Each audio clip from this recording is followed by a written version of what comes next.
ऐसे mummy daddy पैदा हुए हैं इस देश में जो बच्चे का जन्म लेने के पहले रजिस्ट्रेशन करवाए आते हैं कॉन्वेंट स्कूलों। कहते हैं कि अगर रजिस्ट्रेशन नहीं कराया तो एडमिशन नहीं मिलेगा। तो कॉन्वेंट स्कूल में पढ़ाना बहुत जरूरी है बच्चे को। और मैं अक्सर पूछता हूं कि काहे को पढ़ाते हैं कॉन्वेंट स्कूल में, तो कहते हैं राजीव भाई जब हमारा बच्चा कॉन्वेंट में पढ़ेगा तो बहुत स्मार्ट बन जाएगा। तो मैं पलट के पूछता हूं कि जरा बताइए स्मार्टनेस क्या होती है। तो अक्सर माँ बाप मुझे जवाब देते हैं जो दिल्ली बंबई में रहते हैं कि हम बच्चे को कॉन्वेंट में इसलिए पढ़ने को भेजते हैं कि जब वो कॉन्वेंट में पढ़ेगा तो टाई लगाएगा, मोजे जूते पहनेगा, बढ़िया सूट है। तो अंग्रेजों के देश में टाई इसलिए लगाई जाती है कि वहां ठंडी बहुत पड़ती है, सर्दी बहुत पड़ती है और एक साल में 6 महीने भयंकर बर्फ पड़ती है।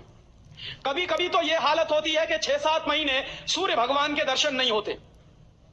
और वहां की जलवायु ऐसी है कि आज अगर सूर्य निकला तो जरूरी नहीं है कि कल भी निकलेगा, परसों भी निकलेगा, नरसों भी निकलेगा।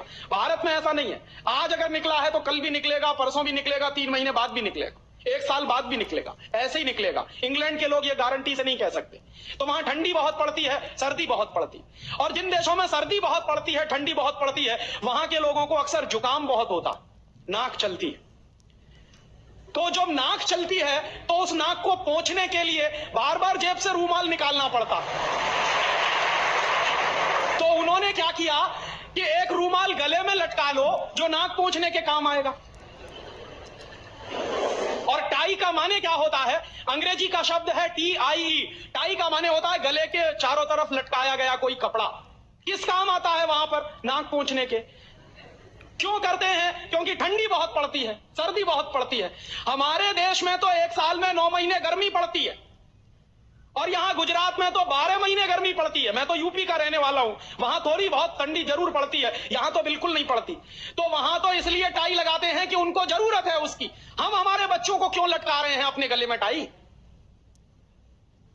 मर गए अंग्रेज और चला गया मैकॉले, लेकिन उसकी आत्मा का वास हम सब में हो गया।